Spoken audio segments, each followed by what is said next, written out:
Começa agora o programa Espírito e Vida, uma produção da Federação Espírita do Rio Grande do Norte.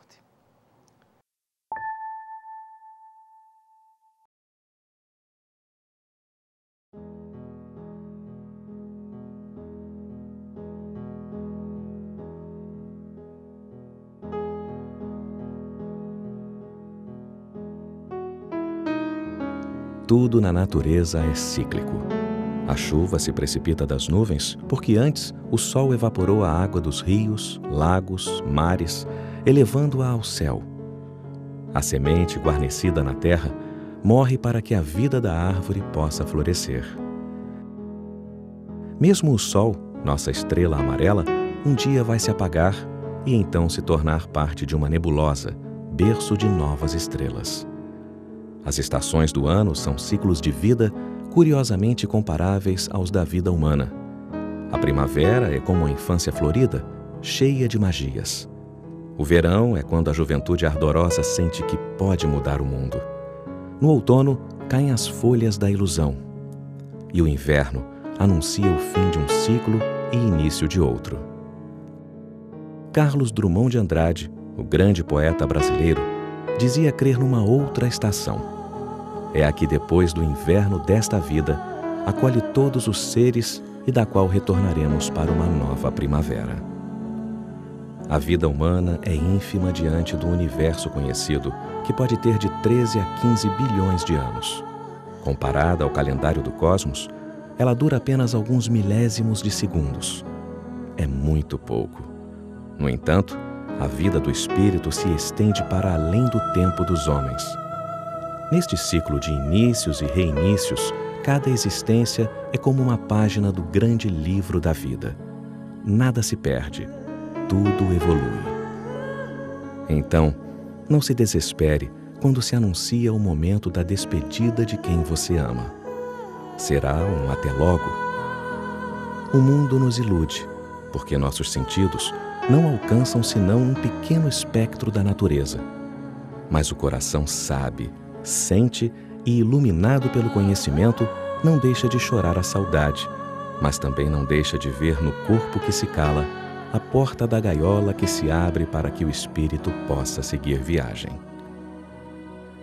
Enquanto nos movimentamos na realidade física objetiva, é imperioso acumular na consciência os tesouros do amor e da sabedoria, os únicos que poderão nos ajudar quando chegar o momento e que servem sempre como um passaporte para dias mais felizes, seja nesta ou em qualquer outra estação.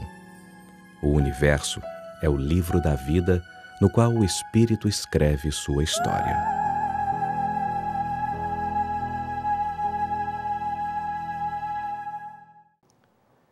O programa Espírito e Vida de hoje vai abordar um tema muito conhecido do meio espírita. Vamos falar sobre obsessão e desobsessão. Somos todos passíveis de obsessão? E a desobsessão, como se dá? Quem vai conversar conosco sobre esse assunto é a palestrante mineira Sueli Caldas Schubert. Sueli é também escritora e tem realizado trabalhos em torno da divulgação da doutrina espírita no Brasil e também no exterior. Sueli, seja bem-vinda ao nosso programa mais uma vez. Muito obrigada. É sempre bom e um prazer muito grande estar aqui no programa de vocês. Da Federação, não é? Da Federação do Rio Grande do Norte.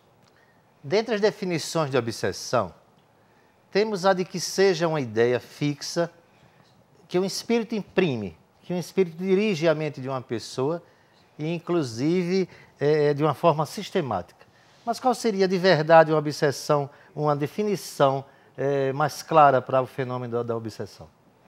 Olha, é preciso lembrar inicialmente que nós somos espíritos imortais. Para compreender melhor essa questão da obsessão, essa ideia ela é fundamental.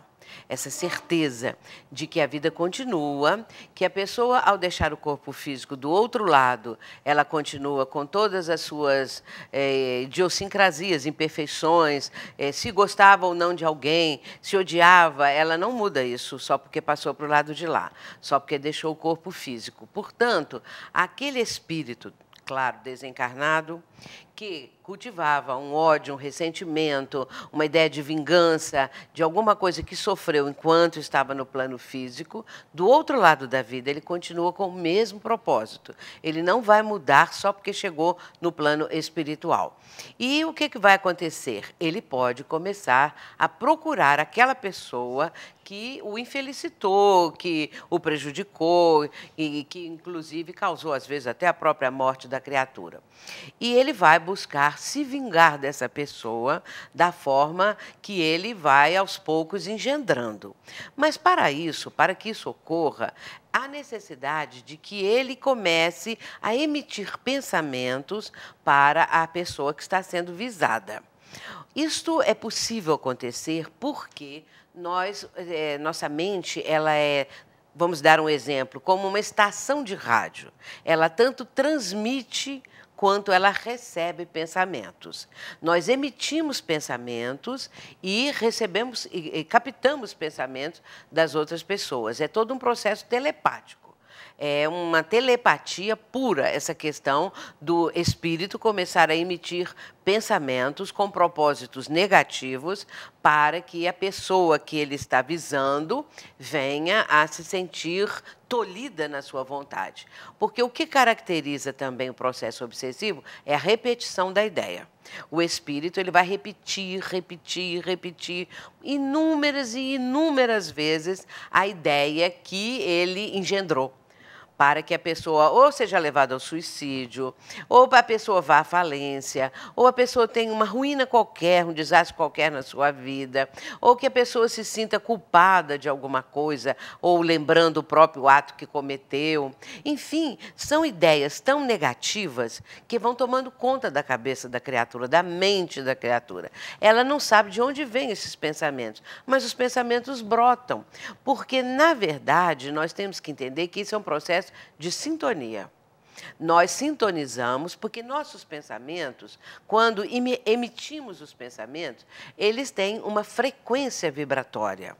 E aquele que está na mesma frequência vibratória capta o pensamento uns dos outros, vão captando pensamentos uns dos outros. Porque é como estação de rádio, eu disse, então está na frequência, naquela onda em que a mente da pessoa está emitindo. Portanto, é uma questão de sintonia, mas é também uma questão de afinidade. Se nós nos afinizamos com o bem, nós vamos ter uma condição assim bastante natural de defesas contra o mal. Porém, se a pessoa tem pendores, tendências para questões negativas, para vícios, para comportamentos que sejam assim maldosos mesmo em relação a outras criaturas, é claro que ela sintoniza com o mal. E, a partir daí, nós vamos chegar à seguinte conclusão, que somos o que pensamos. Mas somos dizer, diz-me o que pensas que eu direi quem és. Exatamente. Ou com quem andas. Somos o que pensamos, mas somos também a soma de muitos que pensam como pensamos. Como nós. Sueli, Kardec, na pergunta, no Livro dos Espíritos, né, ele pergunta como é essa permanência dos espíritos entre nós. A pergunta 459.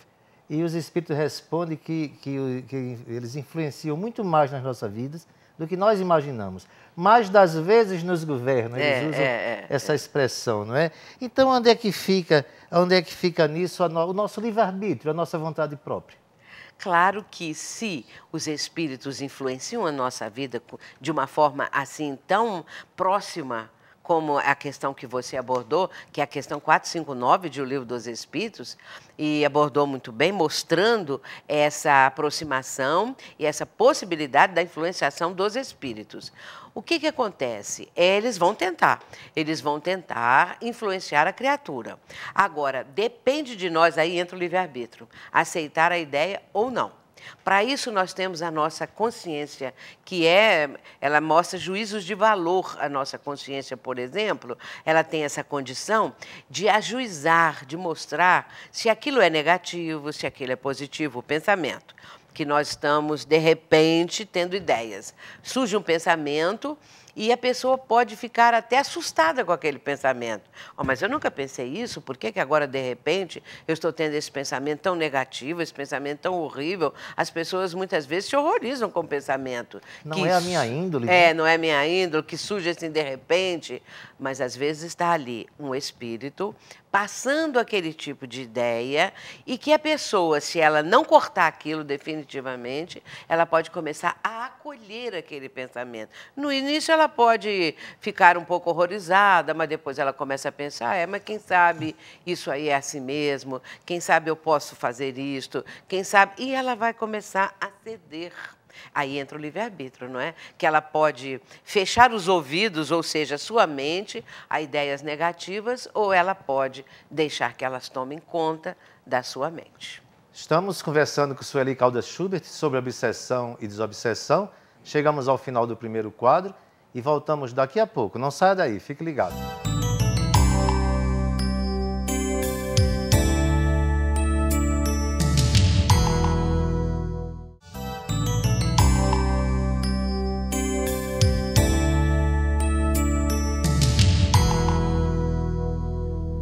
Estamos de volta com Sueli Caldas Schubert, conversando sobre obsessão e desobsessão. Sueli, vamos ser bem didáticos. Quais os tipos de obsessão? Olha, existem, conforme Kardec menciona, a obsessão simples, a fascinação e a subjugação. Kardec, ele vai relacionar esses três tipos de obsessão.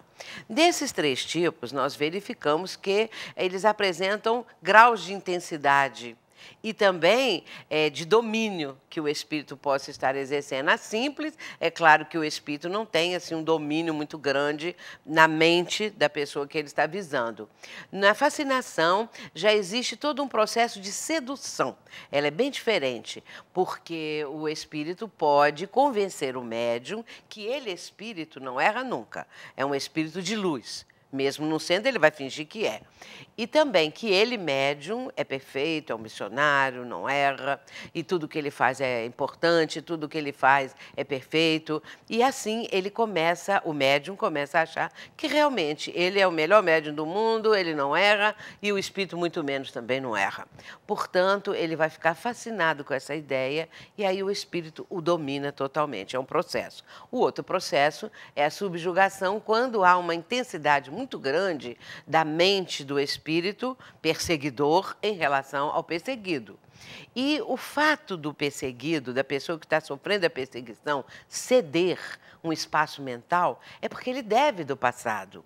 Se ele não devesse coisa alguma, se ele estivesse plenamente de posse de uma condição espiritual mais primorosa, mais avançada, mais elevada, ele teria uma vibração também mais elevada, de um teor vibratório mais elevado, e o espírito não conseguiria um acesso mental nessa pessoa. Mas é que nós devemos do passado. Nós temos que lembrar que somos espíritos imortais, que já nascemos e renascemos muitas e muitas vezes. Porque se nós pensarmos que só temos uma vida, se nós não aceitarmos, não admitirmos a ideia da reencarnação, nós vamos ficar, então, na seguinte condição, que Deus é injusto, que Deus privilegia alguns, que é a minoria, e a maior parte dos seus filhos, que é a humanidade, é castigada por falhas, por culpas, por situações que apresentem. E uma minoria vai ficar, como se diz aí, no bem bom da vida. Portanto, só a reencarnação que explica essa disparidade ou essa diferença de condições sociais, intelectuais, físicas, morais e tudo mais. Só a reencarnação. E sabendo que, por exemplo, o que aquele que hoje é corrupto, aquele que hoje desvia verbas, e aí estamos falando já até na parte política, né, dos políticos, aqueles que desviam verbas, às vezes tirando das crianças, da merenda, tirando da saúde, tirando daqui e dali, essas pessoas amanhã, elas têm que, ao deixar o corpo físico, elas têm que, evidentemente, ter um efeito daquela causa, daquilo que fizeram. É a lei de causa e efeito ou de ação e reação. Há uma reação da lei divina em relação às pessoas que estão prejudicando ao próximo. Mas aí também uma pessoa que prejudique uma outra pessoa apenas, já não estamos falando mais de uma coletividade, essa também vai ter a reação correspondente, porque Jesus disse a cada um segundo as suas obras, e que ninguém vai ficar sem pagar até o último centavo daquilo que deve às leis divinas. Uma vez estabelecido o processo obsessivo, eu vou fazer duas perguntas em uma. Uma vez estabelecido o processo obsessivo, o tratamento só pode ser feito numa casa espírita? E mais, como deve ser feito esse tratamento? É claro que a casa espírita, ela apresenta os recursos essenciais para o tratamento dos processos obsessivos. Porém, nós sabemos que uma grande maioria da humanidade não tem acesso ao centro espírita, não conhece o espiritismo. O que importa aí, no caso, é a conduta moral da pessoa. Porque nós não podemos achar que Deus vai privilegiar os espíritas. Como nós estávamos falando há pouco, a justiça divina, ela é equânime, ela é perfeita. Então, Deus não vai castigar uma parte da humanidade e privilegiar outra parte. Portanto, Deus tem N recursos para atender aos seus filhos, aonde quer que eles se encontrem, nos mais longínquos rincões do planeta Terra. As pessoas vão receber ajuda. O importante é a pessoa ser uma pessoa digna, uma pessoa que faça o bem, que trate bem o seu próximo, e uma pessoa que tenha uma mente procurando cada vez mais que ela seja equilibrada, que ela seja positiva. Essa pessoa, por si mesma, pelas suas ações, pela sua conduta, ela pode perfeitamente conseguir se livrar daquele assédio espiritual. Às vezes acontece inicialmente o assédio. O espírito está assediando a mente da pessoa, depois para instalar o processo obsessivo na continuidade da ideia, que é um processo hipnótico pela repetição da mesma ideia. A ideia é repetida pelo espírito e a pessoa de repente cede. Agora, é claro que o tratamento na casa espírita apresenta recursos, apresenta condições que vai atender diretamente a pessoa que está sendo a vítima da perseguição, como também o perseguidor. Porque nós temos que lembrar que o perseguidor é uma criatura. O perseguidor não é um diabo, não é um demônio, não é Satanás. É um espírito que enveredou pelo caminho do mal, ou da vingança, ou porque sofreu demais. É preciso entender que quando uma pessoa quer se vingar de outra, é porque ela julga que sofreu muito na mão daquela criatura, seja nessa vida, seja na outra, mas ela está sofrendo. E a vingança é uma forma que ela pensa que vai se livrar daquele sofrimento, de tudo que ela sofreu. Mas ela não se livra, pelo contrário, ela vai também agravar a sua própria situação. Portanto, a casa espírita, na reunião de desobsessão, atende o obsessor. O espírito perseguidor que vai ser esclarecido, vai ser amparado, ele vai mudar o curso das suas ideias e da sua conduta. E aquele que está sendo perseguido também precisa fazer uma reformulação mental, espiritual. Trabalha os dois lados os dois lados. Não é? Então, é isso. Sueli, bem rapidamente para a gente fechar o bloco, qual seria então a melhor defesa para a obsessão? A melhor defesa é o bem e a prece. A pessoa precisa realizar o bem, amar ao próximo como Jesus ensinou. Então, meus irmãos, ser bom é a melhor defesa para qualquer mal que se apresente, não é? Chegamos assim ao final do nosso segundo bloco, mas vamos voltar daqui a pouco, ainda conversando sobre obsessão e desobsessão, com Sueli Caldas Schubert. Não saia daí, fique ligado, voltamos já.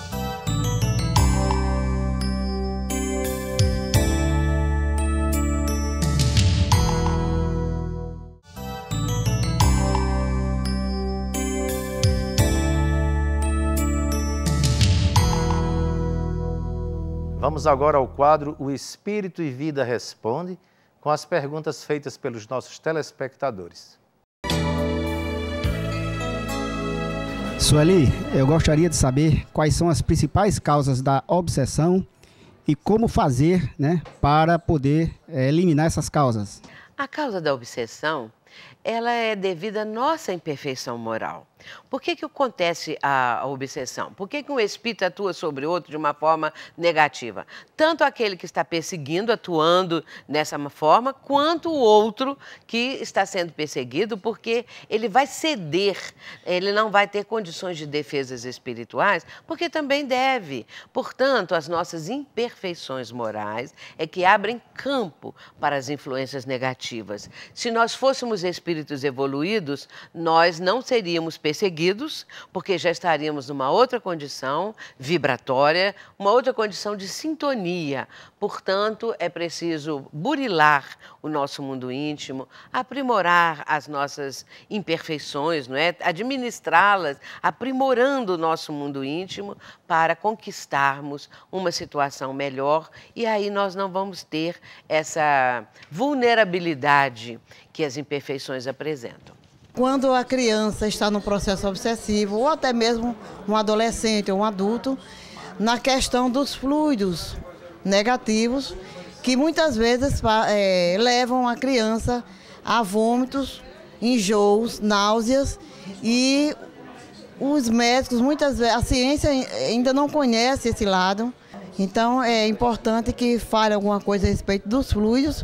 Nós não podemos dizer que tudo que a criança apresenta, distúrbios, vômitos, febre alta, pesadelos, sejam provenientes de espíritos. Temos que ter muito critério, muito cuidado, para não ficarmos nesse fanatismo de achar tudo espírito, tudo é obsessor, porque tem pessoas, mesmo no meio espírita, que tudo acham que é obsessor. Se a criança caiu, é o obsessor, se a criança está chorando, se a criança não quer dormir, tudo é obsessor. Nós temos que pensar de outra maneira. Nós temos que encarar que são coisas da vida.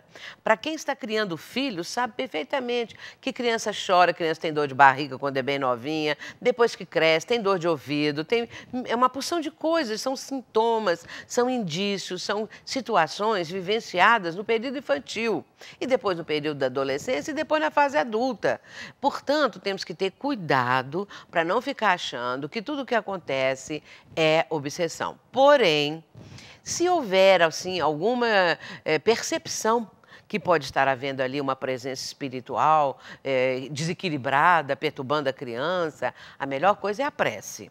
Fazer prece, os pais devem ter muita calma, não ficar também nervosos ou brigando com a criança, qualquer coisa. Ter cuidado, ter calma, fazer uma prece, cantar para a criança. É tão bom cantar. Eu criei meus filhos cantando.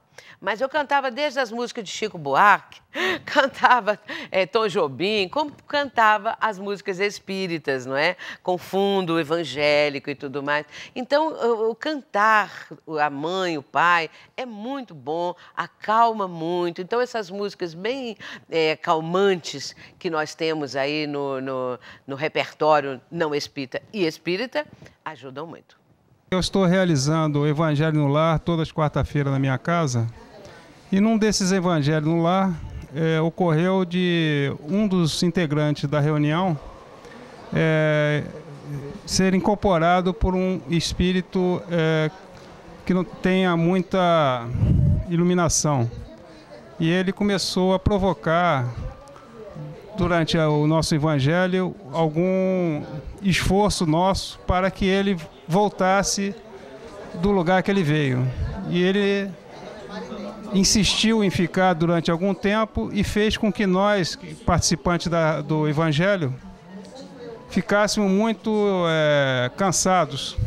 Então, eu queria saber como nós podíamos fazer um Evangelho no Lar que não tivesse essa interferência de espíritos mais baixos, de nível mais baixo, para que não atrapalhasse a nossa reunião. Qual é o procedimento que nós temos que fazer durante o Evangelho, o início ou no meio do Evangelho no Lar? O Evangelho no Lar, ele é voltado para a leitura e os comentários dos ensinamentos do Evangelho do Cristo. É claro que, se houver no ambiente, ali no lar, aquelas pessoas reunidas, alguém que tenha uma mediunidade já despontando e ainda não equilibrada, pode acontecer algum tipo de comunicação. Deve-se evitar as comunicações, as manifestações mediúnicas no culto do lar. Entretanto, nós sabemos sabemos que, em certos casos, às vezes, um benfeitor espiritual ligado à família, um parente, algum pai ou a mãe já desencarnado, podem estar presentes e das pessoas que ali estão captar essas presenças, captar o pensamento e até transmitir o que estão captando desses parentes, desses amigos espirituais. Mas é importante que a reunião não seja uma reunião mediúnica, e sim uma reunião de comentários do Evangelho, uma reunião em que a família esteja se aproximando, se unindo mais, evidenciando que todos se amam. Isso é importantíssimo, que o amor esteja presente, mesmo e especialmente com os filhos mais difíceis, para que eles sintam que também são amados, embora apresentem certas dificuldades de personalidade e tudo mais, é que o amor precisa estar presente, porque senão não vale nada. Nós temos que, e também não ficarmos assim acusando os filhos. Lembra que você fez isso, que você fez aquilo? Jesus falou. Não é assim. O culto do lar não é para ficar chamando a atenção de uns e de outros. É mostrar os ensinamentos de Jesus que, aos poucos, os próprios filhos e os próprios participantes vão absorvendo e entendendo a mensagem que existe ali subjacente aos conselhos e ensinamentos do Cristo. Agradecemos, então, a presença de Sueli Caldas Schubert em nosso programa. Sueli, muitíssimo obrigado. Eu agradeço muito essa oportunidade, desejo a todos que nos assistem muita paz e a todos vocês que trabalham na Federação do Rio Grande do Norte, que continuem firmes, perseverantes, que as bênçãos de Jesus envolvam a todos. Vamos assim ao nosso último quadro.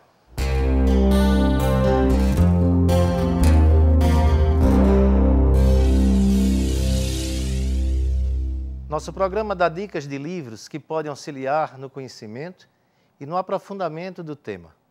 Diversas obras tratam do assunto abordado no programa de hoje. Anotem aí. Obsessão e Desobsessão, de Sueli Caldas Schubert.